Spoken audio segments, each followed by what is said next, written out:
Est-ce que tu as fauté hier soir? Peut-être cette nuit, peut-être ce matin. Écoute bien alors ce cadeau divin. Écoute bien alors ce bienfait, cette grâce d'Allah subhanahu wa ta'ala à ton égard. Allah t'appelle encore aujourd'hui. Il tend sa main vers toi. Oui, vers toi. Pas pour te punir, mais pour t'accueillir. Tu vois, ce rappel n'est pas un reproche. C'est une invitation divine. Et tu ne vas pas vouloir la manquer. Dans un hadith authentique, le prophète nous dit: Allah tend sa main la nuit pour que se repente celui qui a péché le jour. Et il tend sa main durant le jour pour celui qui a péché la nuit. Et cela jusqu'à temps que le soleil ne se lève du côté de son couchant, c'est-à-dire l'heure dernière. Ce hadith est bouleversant. Il nous montre qu'Allah subhanahu wa ta'ala accepte, accueille notre repentir 24 heures sur 24. Et quand le prophète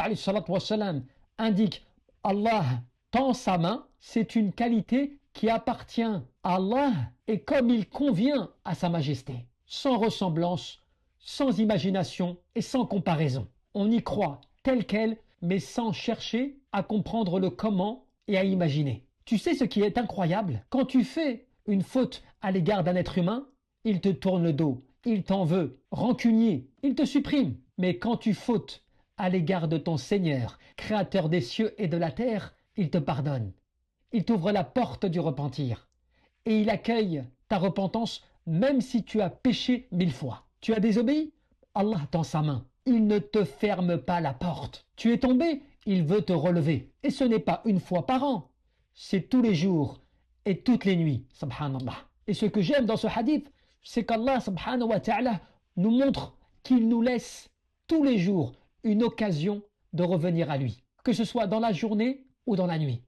Le matin ou le soir. Tu as fauté, tu as péché, Allah Jalla fi'ula te laisse une nouvelle chance, que ce soit dans la nuit ou dans la journée. Donc reviens à Allah, repens-toi, multiplie à l'istighfar, les demandes de pardon. Rappelle-toi la miséricorde d'Allah Azza wa Jal. Regarde que la porte qui s'ouvre de la miséricorde. Suis les bonnes œuvres, les bonnes actions. Fais-toi accompagner par les bonnes personnes. Sois positif, optimiste.